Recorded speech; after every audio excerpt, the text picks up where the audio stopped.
जय हिंद जय भारत दोस्तों, welcome to our channel genius of commerce. Guys, आज की इस वीडियो बात करने से टीएस ग्रेवाल सर की बुक से कुछ ऐसे बेहतरीन क्वेश्चंस बता दो आपके अपने फेवरेट चैप्टर अकाउंटिंग रेशियो या रेशियो एनालिसिस। बोर्ड एग्जाम्स में एक चैप्टर 5 से 6 नंबर का आता है। कई बार चॉइस बेस्ड क्वेश्चन आता है और कई बार चॉइस बेस्ड क्वेश्चन नहीं आता है। सिर्फ इन 15 क्वेश्चंस को अगर आप कर चले गए एग्जाम से पहले, आपका एग्जाम 100% बढ़िया होने वाला है इस चैप्टर से रिलेटेड। क्वेश्चन नंबर 1 से शुरुआत करते हैं दोस्त, जहां पर आपको सिर्फ और सिर्फ करंट रेशियो निकालना है। क्वेश्चन के अंदर आपको करंट एसेट्स, करंट लायबिलिटी के साथ कुछ नॉन करंट लायबिलिटी और नॉन करंट एसेट्स की जानकारी दी है। आपको यहां से नॉन करंट एसेट्स और नॉन करंट लायबिलिटी को छोड़कर सिर्फ सीआर करंट रेशियो की चीज़ों को फॉलो करना है और करंट रेशियो निकाल देना है। फॉर्मूला आपको पता है, CA/CL।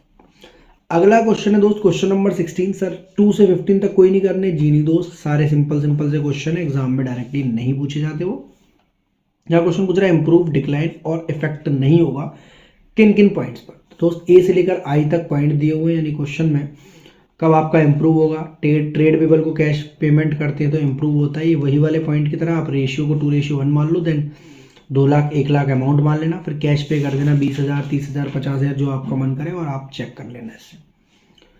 देन क्वेश्चन नंबर 40 की बात करते हैं, डेट इक्विटी रेशियो, यानी हम सॉल्वेंसी या लॉन्ग टर्म सॉल्वेंसी की तरफ मूव कर चुके हैं। फॉर्म सिंपल होता है डेट अपॉन इक्विटी। डेट के लिए आपको नॉन करंट लायबिलिटीज का सहारा लेना पड़ेगा, जिसमें क्वेश्चन ये है, बाकी सारी चीजें आपकी दोस्त क्या है, इक्विटीज की हैं। चाहे तो आप क्वेश्चन में total asset to debt ratio और प्रोप्राइटरी रेशियो की प्रैक्टिस भी कर सकते हैं, जिससे आपको फॉर्मूले वाले भी याद हो जाएंगे। इंफॉर्मेशन आपको सारी गैदर्ड है यहाँ पर। क्वेश्चन नंबर 65 आपसे पूछ रहा है प्रॉपर्टी, डेट इक्विटी और टोटल एसेट। जो मैंने ऊपर बोला वही है। क्वेश्चन में आपको पांचों हेड सब हेड दे रहा है, यानी current asset, current liability, non current asset और long term borrowings. Non current asset और करंट एसेट्स को जोड़ेंगे तो दोस्त टोटल एसेट्स आ जाएगी। इसके अलावा जो चीज़ वहाँ गायब है, that is equity, that is share holder fund, वो आपकी बैलेंसिंग फिगर हो जाएगी। कुछ इस तरीके का डायग्राम बना लेना जब भी आप ऐसी चीज़ों में फंसो। यहाँ लिखना शेयर होल्डर फंड्स, यहाँ लिखना एनसीएल, एनसीएल के अंदर long term borrowing, long term provision दोनों चीज़ें आएंगी, और यहाँ लिखना दोस्त सीएल, यहाँ एनसीए और सीए। जो टोटल यहाँ का होगा वही टोटल यहाँ का होगा, जो चीज़ यहाँ पर बैलेंसिंग फिगर गायब है वो आ जाएगी आपकी। 65 क्वेश्चन के बाद आप क्वेश्चन नंबर 70 पर जाएंगे, जहाँ आपको अगेन इंटरेस्ट कवरेज रेशियो निकलवा रहा है। फॉर्मूला सिंपल होता है, EBIT को ऊपर रखेंगे और इंटरेस्ट के अमाउंट को नीचे रखेंगे। EBIT कैसे निकालना है, तो आफ्टर इंटरेस्ट एंड टैक्स दिया हुआ है, आप इनकम टैक्स की रेट में यहाँ पर मल्टीप्लाई करेंगे 100 का और डिवाइड करेंगे 60 का। मतलब जितनी भी रेट ऑफ परसेंटेज टैक्स की दी होती है उसे 100 में से माइनस कर देंगे, तो आपका EBIT निकल कर आ जाएगा। इसमें इंटरेस्ट का अमाउंट जोड़ देंगे, ठीक है। 15% डिवेंचर और लोन पर जो भी इंटरेस्ट आएगी वो जोड़ देंगे। इस टाइप का क्वेश्चन एग्जाम में 3 मार्क या 4 मार्क तक का डायरेक्टली पूछा जाता है, बहुत आसान क्वेश्चन होता है। Then debt to capital employed, ये वाले रेशियोज 2-3 साल से ही ऐड हुए हैं अभी। तो डेट के लिए अगेन आपको एनसीएल लेना है, और कैपिटल एम्प्लॉयड के लिए इक्विटी प्लस एनसीएल, यानी इक्विटी प्लस डेट, दोनों चीज़ें ही लेनी है आपको।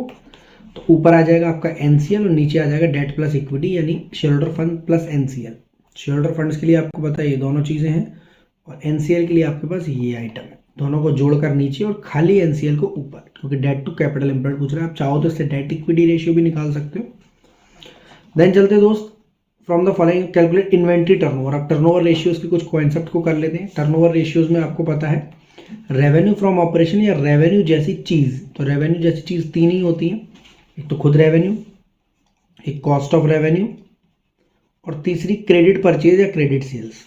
Cost of revenue from operation ऊपर रखेंगे और एवरेज इन्वेंट्री नीचे रखेंगे। इन्फॉर्मेशन आपको दी हुई है। ये फ्रेट आउटवर्ड किसी काम का नहीं है, बाकी सारी चीज़ें आपकी काम की, क्योंकि फ्रेट आउटवर्ड आपका डायरेक्ट एक्सपेंस नहीं होता है। देन चलते ट्रेड रिसीवेबल टर्नओवर रेशियो पर। ट्रेड रिसीवेबल टर्नओवर रेशियो का मतलब क्या है दोस्त, यहाँ पर ट्रेड रिसीवेबल मतलब हमारे डेटर, यानी ये डेटर और BR ये ट्रेड रिसीवेबल होते हैं। इनके ओपनिंग क्लोजिंग जोड़कर आप एवरेज निकाल लेंगे। टोटल सेल्स में से आप कैश सेल्स और सेल्स रिटर्न माइनस कर देंगे, तो आपकी क्रेडिट रेवेन्यू आ जाएगी, यानी उधार वाली सेल्स। जैसे वहाँ रेवेन्यू फ्रॉम ऑपरेशन लेना था, कहीं कॉस्ट ऑफ रेवेन्यू लेना था, इसी तरह क्रेडिट रेवेन्यू फ्रॉम ऑपरेशन। और ट्रेड पेबल टर्नओवर रेशियो में दोस्त क्रेडिट परचेजेस लेनी, तो यहाँ कैश परचेजेस दी है। टोटल परचेजेस में से परचेज रिटर्न को माइनस कर देंगे और कैश परचेज को माइनस कर देंगे।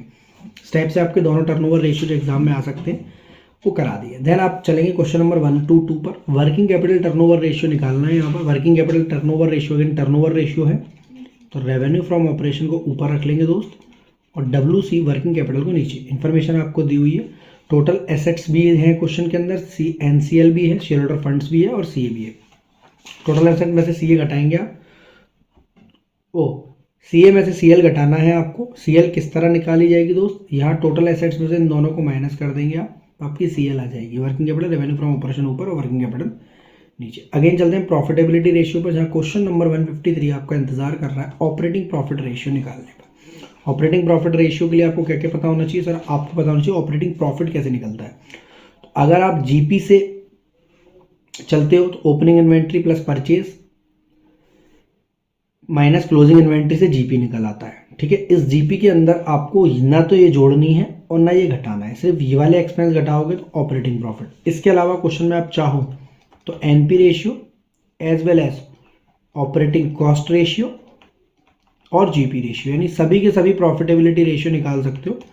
बस रिटर्न ऑन इन्वेस्टमेंट निकल कर नहीं आएगा, तो सिंपल क्वेश्चन से, सिंगल क्वेश्चन से आप सारे के सारे GP NP OP रेशियो कर सकते हो। देन 173 अगेन आप में जो भी ऊपर पड़ा हुआ है उसमें GP ratio, inventory turnover ratio, trade receivable turnover ratio, इन वाले कॉन्सेप्ट से बनाकर निकालने वाली इन्फॉर्मेशन के साथ। आफ्टर चलते दोस्त आपको GP और NP रेशियो निकालना है। तो GP के लिए सिर्फ और सिर्फ डायरेक्ट एक्सपेंसेस का ध्यान रखेंगे और NP के लिए डायरेक्ट इनडायरेक्ट सभी एक्सपेंस को माइनस कर देंगे। डिक्रीज इन इन्वेंट्री का मतलब है दोस्त ये चेंज इन इन्वेंट्री है।